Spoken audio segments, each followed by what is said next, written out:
And we're back streaming straight to your eyeballs on e3.ign.com, youtube.com/e3, or IGN's Xbox Live app, or mobile devices, or other high-tech gadgets I'm probably forgetting.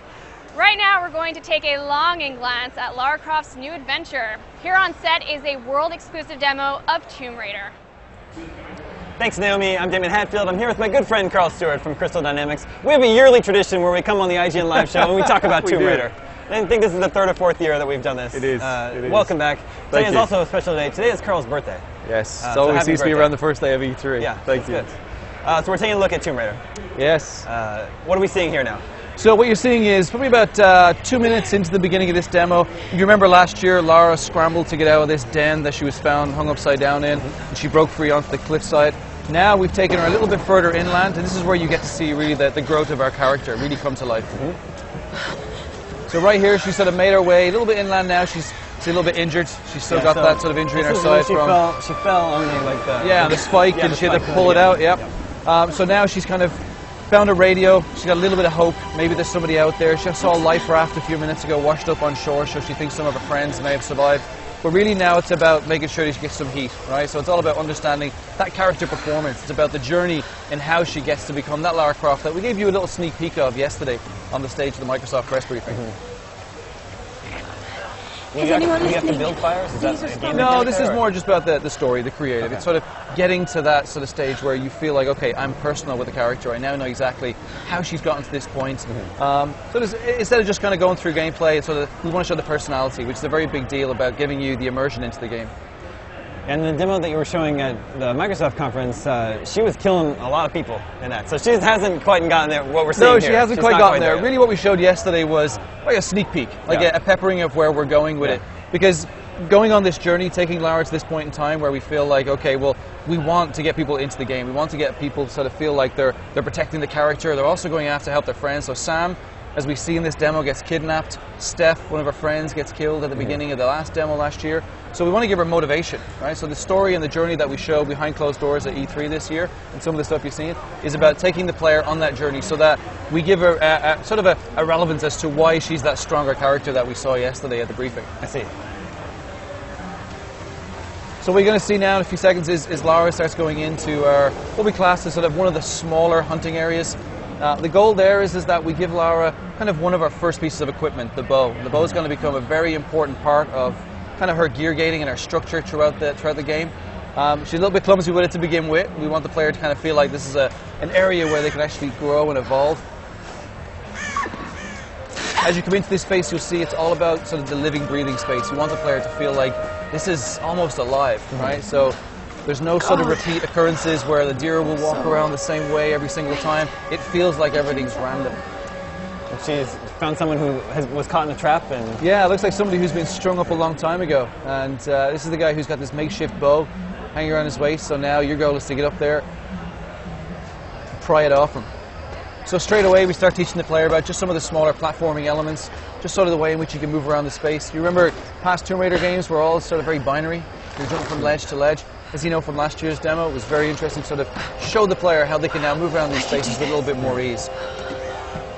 Allows us to turn Lara into an explorer, which is what she's all about. This forest environment looks amazing. It's really beautiful. Yeah, thank you. The guys have spent a lot of time trying to make this as immersive as possible. So I think we saw a glimpse of this scene in the trailer, the E3 trailer that was released last week, I think. Yeah, we spent a lot of time getting that trailer together. Yeah, it was a big job for us. Really wants to sort of show a real character arc in that trailer. So take the player on a journey, the viewer on a journey where they kind of feel like they understand a little bit more about Lara than we presented last year. You know, it's a big undertaking for us to reimagine a franchise that's been around for 15 years. So, you know, rather than sort of coming back with a piece of code just like this, we thought it was very important to sort of show the future of where we're going. You know, really sort of show people that it's not just about cinematics, it's about really getting them into gameplay and having some fun. And she just got experience points for picking up the bow. Yeah, so throughout the entire game, it's about building up her arc. So you remember the base camp we showed last year, which had those 3 pillars? Well, part of that is all about sort of building up her performance. You know, so as you come into these spaces, you're learning as a player. So you get XP, you can trade them in for skill points.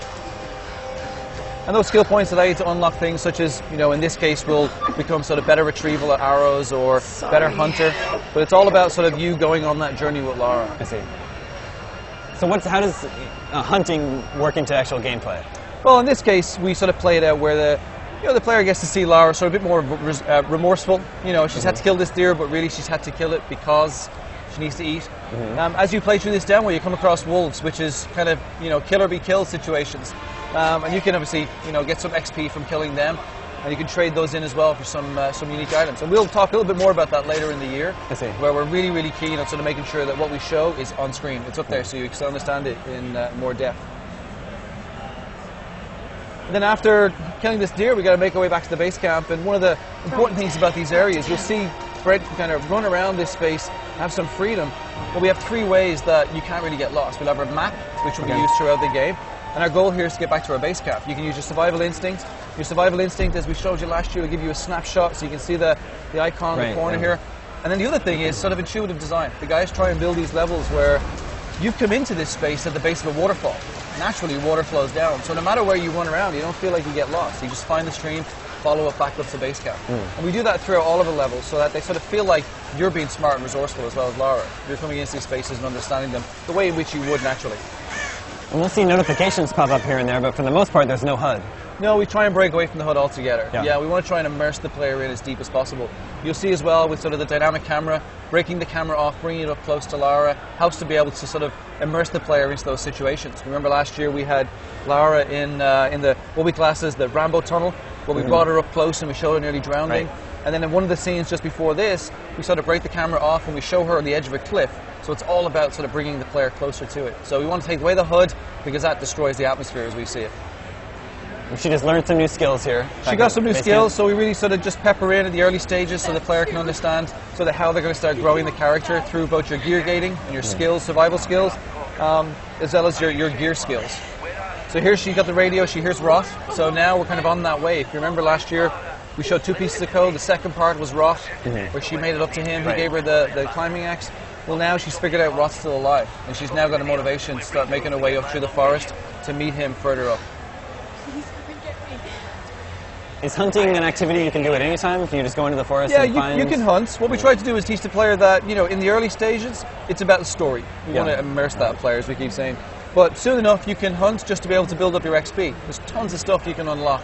You'll get to see that as you start playing through the game. So the motivation is to go in and do a little bit more and just kind of go in, do the job and move on. You want to have a little bit of fun hunting around and as well sort of honing your skills. It's very important that you understand sort of the capabilities of the bow itself.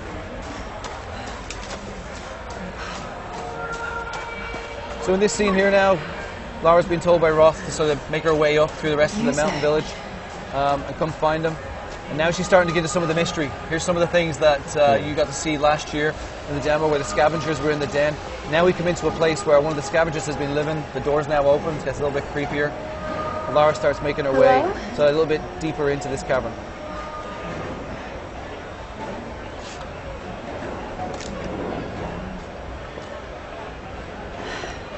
This could be a way through. I don't know if she wants to go down there. No. She's an adventurer. She's like, I'm curious. What's down there? This is going to be bad.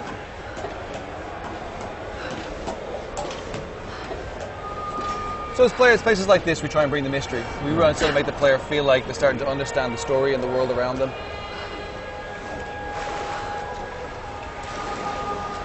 And something we saw in the demo again last year, there's like sort of physics-based puzzles, and sometimes you might have to use fire. Yeah, one of the key things that we had was that smart resource for Lara, and that was sort of a bleed on from one of our sort of major pillars. Tomb Raider is all about puzzle solving, exploration and combat, and we reimagined it. We really took a step back and said, what does that mean to us with puzzle solving? To us now, in a world where we can have sort of very physics-based sort of movement, we can allow the player to kind of start understanding the space around them. So in cases like this, it's very simple, but physics becomes a very big part. And smart resource for Lara is a huge element in the game throughout the series. There's burnable objects where we taught the player about last year. It becomes a reoccurring theme that makes it very easy for the player to be able to unblock areas. We're close to running out of time here. Is there something big coming up soon that we should look out for? No, it'll play through. We build it up. We build it up to a point where it's pretty climactic, but another 10 minutes, which we don't have that time. Yeah. This is all looking really cool. Tomb Raider remains my most anticipated game. I know you recently, it was originally scheduled to come out this fall, but you recently had to push it back to March 5th. Yeah, we made the next decision year? that we believe March was the best time for us to put it out, March 5th, 2013. We spent a lot of time reimagining this franchise, and we didn't just want to throw it out. It's the, sort of the game of our careers. We spent a lot of time working on it, so March it is. I'll wait as long as it takes. The game looks really fantastic. Thank you very much. Thanks a lot for bringing it by again, and happy birthday. Thank you. I'll try and celebrate at some stage. Please do. Let's go have a beer right now. Sounds good. Lots more coming up. Lots of great games on the way. Back to you, Naomi. I so can't wait for that game. If you guys want to leave that demo, I'll take good care of it. So how did Lara look to you viewers out there? Check us out on Facebook or follow at IGN on Twitter and let us know with the hashtag E3.